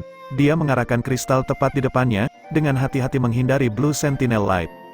Setelah menghindari Blue Sentinel Light, Hesu tidak terus maju seperti sebelumnya. Sebaliknya, dia berbaring di tanah dan berubah menjadi kadal, perlahan merangkak melintasi tanah. Si Mingfeng menjelaskan, Kastil memiliki formasi asal tipe deteksi di bawahnya yang dapat mendeteksi langkah kaki dari orang yang berjalan di atasnya. Formasi semacam ini sulit dihadapi karena berada di bawah tanah, itulah sebabnya Hesu berubah menjadi kadal. Ras pasir sangat menyukai kadal, dan ada beberapa yang dibiarkan di dalam kastil. Mereka juga digunakan sebagai penjaga, jadi bahkan jika ras pasir menemukan kadal yang melewati formasi asal, mereka tidak akan memperhatikannya. Saat dia berbicara, Hesu baru saja selesai melewati halaman yang luas. Memang, beberapa kadal menggoyangkan kepala dan berjalan mendekat. Meskipun mereka tidak akrab dengan kadal yang telah diubah menjadi Hesu, mereka tidak berteriak ketakutan. Mereka hanya mengambil gambaran mentalnya dan menjilatnya beberapa kali sebelum pergi. Setelah berjalan melewati halaman terbuka, Hesu akhirnya mencapai sebuah bangunan. Dia berubah menjadi manusia dan menyeka air liur dari wajahnya. Sial, hewan ini memiliki begitu banyak air liur dan baunya sangat busuk. Mereka menyukaimu, salah satu bawahan kuil abadi tertawa. Masing-masing membawa senjata transmisi khusus. Selama mereka tidak melebihi jarak tertentu, mereka bisa berkomunikasi satu sama lain. Itu sangat berguna. Itu laki-laki, jawab Hesu dengan sedih. Itu masuk akal, kamu hanya menarik anggota dari jenis kelamin yang sama, tambah orang lain. Semua orang tertawa terbahak-bahak. Hesu tanpa daya menggelengkan kepalanya. Setelah melihat tidak ada orang di kiri atau kanannya, dia menggunakan teknik membuka kunci untuk membuka pintu di depannya. Harus dikatakan bahwa kuil abadi sangat mahir dalam melakukan aktivitas kriminal semacam ini. Saat dia membuka pintu dan masuk, Hesu berubah menjadi gambar seorang pelayan ras pasir. Dia melihat sekeliling dan tidak melihat siapapun, lalu berjalan masuk. Si Mingfeng berkata, kamu sedang berada di lorong sekarang, buka pintu di sebelah kiri Anda, lalui lorong panjang itu, dan Anda akan sampai di aula utama. Anda perlu menemukan pelayan yang bertanggung jawab memberi Culer makanannya, lebih lama lagi dan Culer akan mulai makan. Aku sedang mencarinya sekarang, jawab Hesu. Dia membuka pintu, berjalan melewati lorong panjang, dan tiba di aula utama. Begitu dia membuka pintu ke aula utama, dia merasakan gelombang pusing menyapu dirinya. Individu ras pasir berkumpul di mana-mana di sana, berbicara dan tertawa satu sama lain. Hesu buru-buru kembali ke lorong. Sialan, mereka mengadakan perherbalan di sana. Pergi sekarang, si Mingfeng menggonggong. Jika mereka mengadakan herbalan makan, ritme sebelumnya yang telah mereka tetapkan tidak lagi dapat diandalkan. Banyak orang yang awalnya bukan bagian dari rencana tiba-tiba muncul. Bergerak sekarang akan terlalu berisiko, jadi si Mingfeng segera memerintahkannya untuk mundur. Sayangnya, dia masih terlambat. Hesu baru saja akan pergi ketika seorang pejabat ras pasir mendekatinya. Dia melihat Hesu dan membentak, "Hei, kamu, kemarilah." Hesu melihat sekeliling, tidak ada orang lain di sana selain dia. Petugas ras pasir berteriak, "Saya sedang berbicara denganmu, jangan mengendur, pergi dan bawa makanan ini ke sana."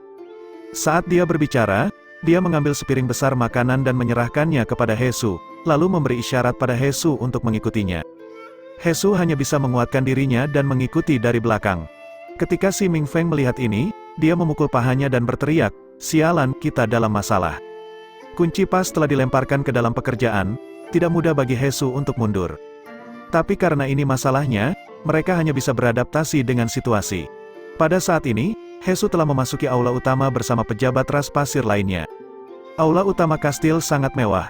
Suara musik yang elegan menggantung di udara sementara cahaya cemerlang terpantul dari lampu kristal yang menjuntai. Di bawah suasana meriah ini, beberapa tamu ras pasir menari-nari sementara yang lain mengobrol dengan santai. Hesu mengikuti petugas ras pasir sampai menaiki tangga. Setelah mencapai puncak, mereka memasuki sebuah ruangan kecil. Beberapa individu ras pasir sedang duduk di sana, berbicara satu sama lain. "Kamu pasti bercanda, Pal ada di sini," si Mingfeng tiba-tiba berteriak. Seorang individu ras pasir besar sedang duduk di dalam ruangan kecil. Sulit membayangkan bagaimana individu ras pasir bisa segemuk itu. Dia tampak seperti paus besar, dan dia sendiri duduk di bangku yang bisa dengan mudah menampung 3 orang. Di depannya ada 2 penari ras pasir yang mengadakan pertunjukan untuknya. Beberapa orang duduk di sampingnya, salah satunya adalah individu ras pasir, sedangkan 2 lainnya adalah manusia. Saat melihat salah satu dari 2 manusia itu, jantung Su Chen tiba-tiba melonjak. Itu karena dia mengenali orang itu. Bab 9, Blackrock Gold adalah logam berkualitas tertinggi di benua primordial. Senjata apapun yang dibuat dengannya akan meningkatkan kekuatannya setidaknya 10%. Pada saat yang sama, itu juga merupakan salah satu sumber daya terpenting ras pasir. Saya tidak akan menyerahkannya kepada manusia untuk ditangani. Pal melahap kaki domba panggang saat dia berbicara, tangannya berlumuran minyak. Namun, hal itu tampaknya tidak mempengaruhi cara bicaranya. seolah-olah dia memiliki dua mulut. Blackrock Gold adalah logam berkualitas sangat tinggi, tapi jelas bukan yang terbaik, dan meningkatkan daya tahan Origin Tool, bukan kekuatannya. Yang terpenting, toko Blackrock Gold di sini hampir habis. Zhu Xianyao duduk di kursinya sendiri dan berbicara dengan gaya yang elegan, segera menunjukkan kekurangan dan kebohongan dalam kata-kata Pal. Pal tidak keberatan dan terkekeh sambil terus menggerogoti kaki domba. Oh, tapi kau masih menginginkannya kan? Tapi itu bukan alasan bagimu untuk mencoba membuka mulut untuk menelan begitu banyak sekaligus, jawab manusia lainnya.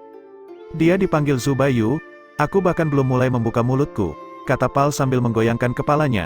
Namun, karena Anda telah mengatakan sebanyak itu, maka saya akan mulai dengan harga pembukaan, 100 juta batu asal. Tambang emas Blackrock yang akan rusak, Zhu Xianyao tertawa dingin. Pemimpin Pal, apakah kamu sangat miskin sehingga kamu menjadi gila? Perhatikan nada bicaramu, wanita sialan, Pal mendengus. Ini adalah pertama kalinya Zhu Xianyao disebut sebagai wanita sialan. Mata ras pasir untuk kecantikan benar-benar aneh. Pal melanjutkan, saya bukan orang idiot, saya tahu bahwa Anda memiliki motif tersembunyi. Anda sama sekali tidak menginginkan tambang emas Blackrock itu hanya kepura-puraan. Jika Anda tidak mau berterus terang, maka jangan salahkan saya karena tidak sopan.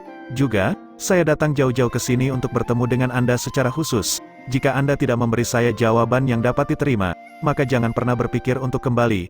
Bahkan klan bangsawan keturunan Kaisar Iblis tidak bisa bertindak ceroboh di wilayahku. Zhu Xianyao dan Zhu Baiyu saling melirik. Zhu Xianyao mengangguk sebelum Zhu Baiyu berkata, baik, pemimpin yang terhormat, kecerdasan Anda melebihi apa yang saya harapkan. Saya harus mengakui bahwa tujuan kami bukan hanya tambang emas Blackrock, tidak ada yang tertarik dengan tambang yang hampir habis. Bukan, kebohongan itu benar-benar terlalu berlebihan. Pal terkekeh, kalau begitu katakan padaku motifmu yang sebenarnya untuk datang ke sini. Pemimpin tahu bahwa kita berasal dari negara Liaoye. Meskipun kita adalah bagian dari umat manusia, seperti negara Longsang, kita sebenarnya bukan negara yang sama. Karena itu, melakukan hal-hal di sini cukup merepotkan, kata Zhu Baiyu. Karena itu, kami selalu berharap menemukan semacam pijakan di negara Longsang, sedikit wilayah milik kami sendiri di mana kami memiliki kendali. Kamu ingin membangun pijakan di sini di wilayahku? Pal sangat terkejut. Hanya satu yang meletakkan dasar untuk meningkatkan kekuatan kita, jawab Zhu Xianyao. Wilayah ini milik ras pasir, dan tangan negara Longsang tidak dapat menjangkau di sini. Ini sempurna untuk ekspansi awal kami. Mengapa kamu harus membangun pijakan di negeri Longshan? Apakah Anda sudah memiliki kendali penuh atas negara Liaoye dan tidak punya tempat lain untuk berkembang? Pal tertawa. Tentu saja ini tidak mungkin, tapi sepertinya dari nada mengejek pemimpin besar ini dia juga tidak percaya dengan alasan itu. Zhu Xianyao menjawab tanpa emosi, kami terpaksa melakukan ini untuk berurusan dengan orang-orang tertentu. Orang macam apa? Apakah pemimpin pernah mendengar tentang klan Qing, Mu, atau Zhang? Ada begitu banyak klan bangsawan garis keturunan di bawah langit, bagaimana saya bisa mengenal mereka satu persatu? Lalu bagaimana dengan kuil abadi? Mendengar nama ini, Pal langsung duduk. Di luar kastil, Si Mingfeng dan Su Chen saling melirik. Si Mingfeng berkata, aku tidak menyangka nona muda klan Zhu akan lari ke sini juga. Kamu kenal dia? Su Chen bertanya. Beberapa anggota kami telah mati karena klan Zhu beberapa tahun terakhir. Bagaimana mungkin kita tidak mengenali mereka? Hei, sekarang kamu menyebutkannya, masalah ini sepertinya disebabkan oleh kamu. Ya, Si Mingfeng melirik Su Chen. Su Chen tertawa, itu disebabkan oleh bajingan Ma Renze itu. Itu benar, tapi sepertinya nona muda Zhu ini menyimpan banyak kebencian pada kita jika dia bersedia mendirikan basis operasi di negara Longsang untuk menghadapi kita. Su Chen tiba-tiba berkata, dia bersedia melakukan investasi sebesar itu hanya untuk berurusan dengan 6 klan bangsawan garis darah dan kalian. Apakah itu layak? Klan bangsawan garis darah kadang-kadang bisa sangat keras kepala. Semua orang tertawa terbahak-bahak. Su Chen membuat gerakan diam. Semua orang diam dan terus mendengarkan. Wajah gemuk Pal menunjukkan ekspresi serius. Aku benci bajingan setengah jujur itu, dan aku harus mengakui bahwa mereka sangat sulit untuk dihadapi. Bajingan itu mencuri, merampok, dan membunuh orang sesuka mereka bahkan tanpa berkedip mata.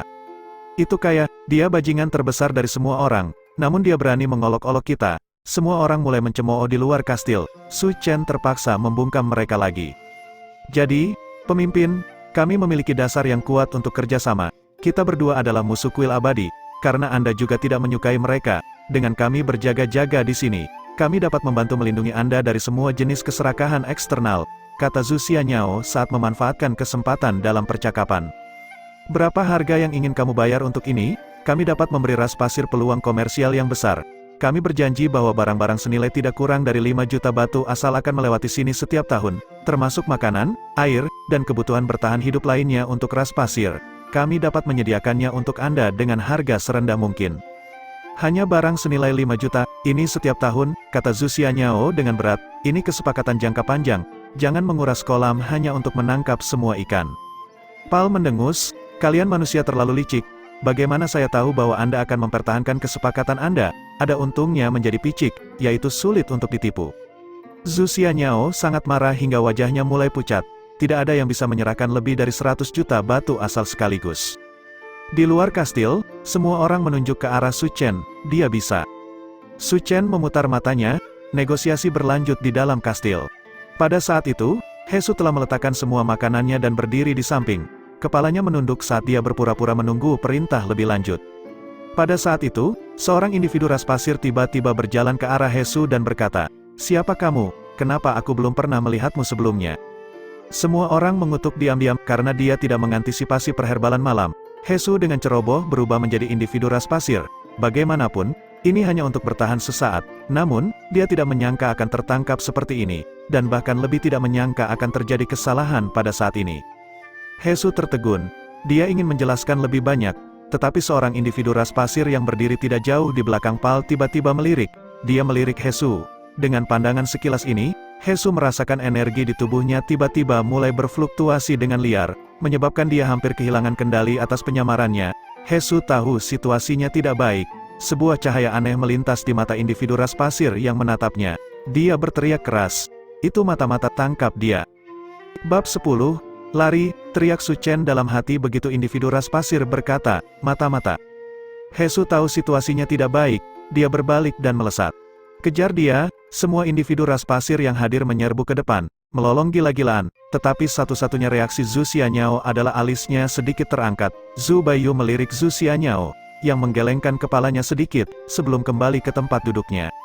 Adapun Pal, dia hanya mendengus. Seekor tikus kecil berani muncul di kastilku.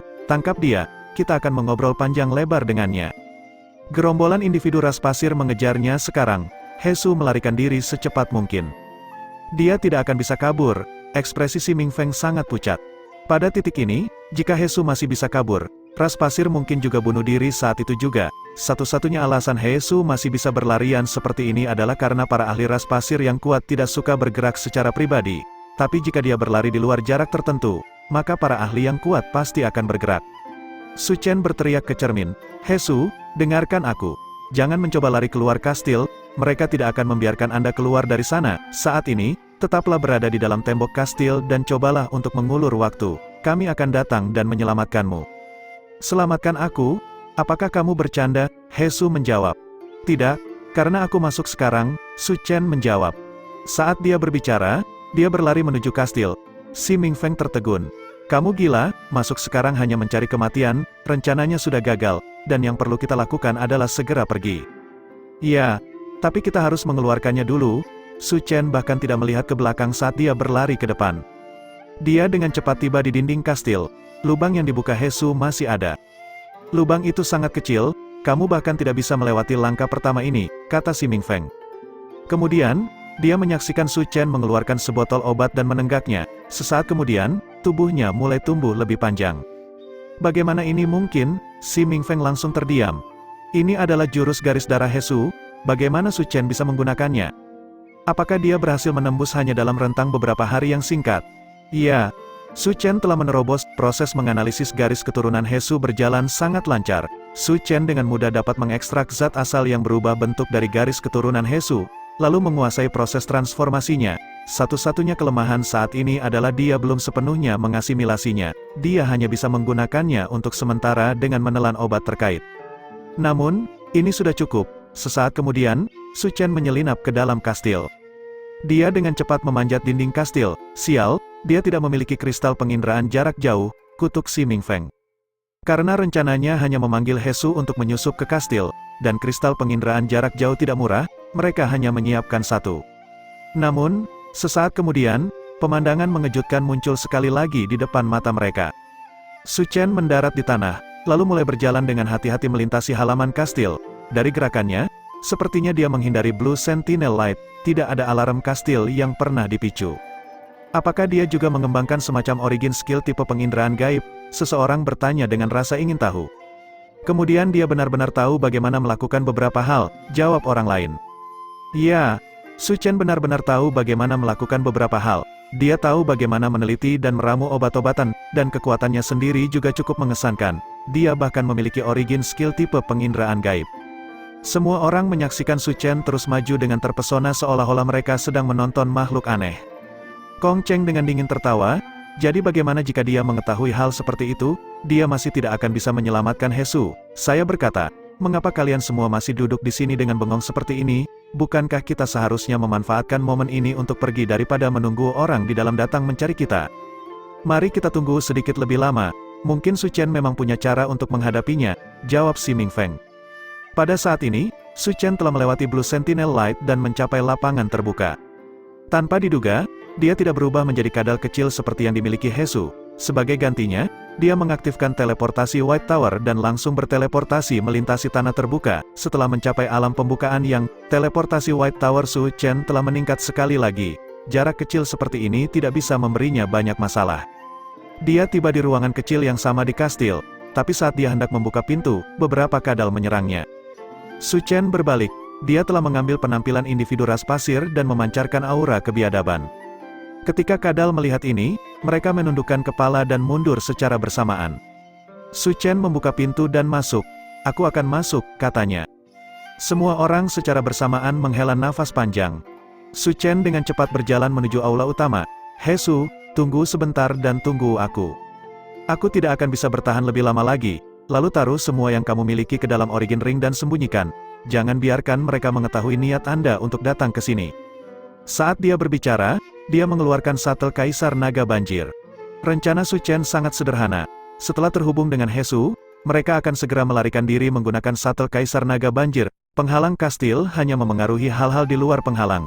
Jika mereka bisa keluar dari kastil, ras pasir tidak akan bisa mengejar mengingat kecepatan shuttle Kaisar Naga Banjir. Rencana ini cukup berbahaya, tapi selain itu Su Chen tidak punya ide yang lebih baik. Dia buru-buru tiba di aula utama. Su Chen memperhatikan saat Hesu keluar dari pintu lain ke samping.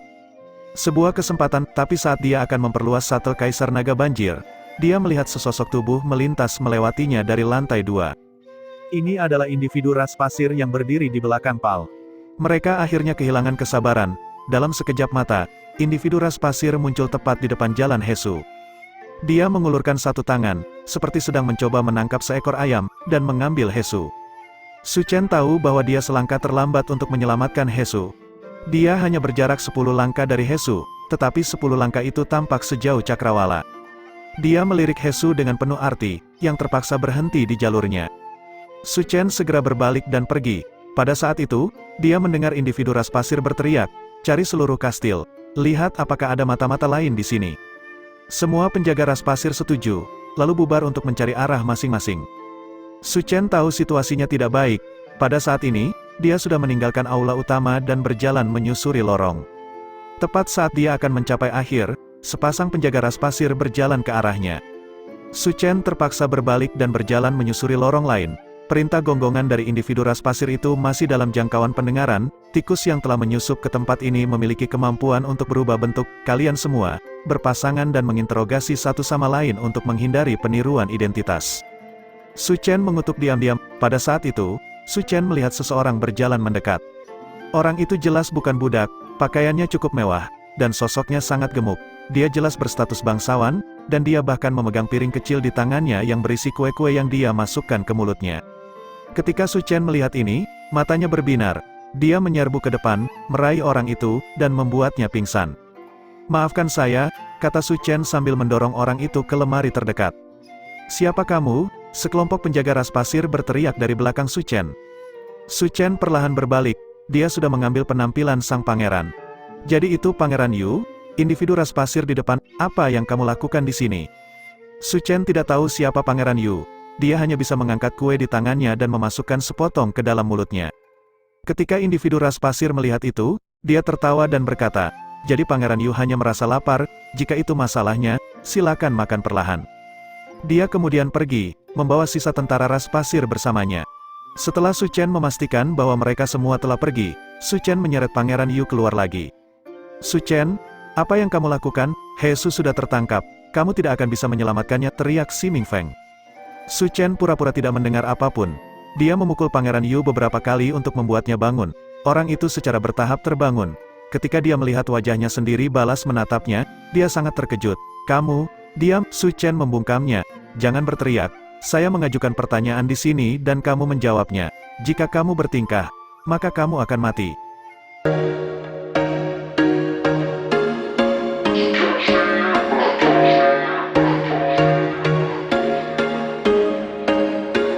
There was once a day that I would pray for you. I'd go and misbehave just so you'd notice too. Sneaking looks up and down from across the room.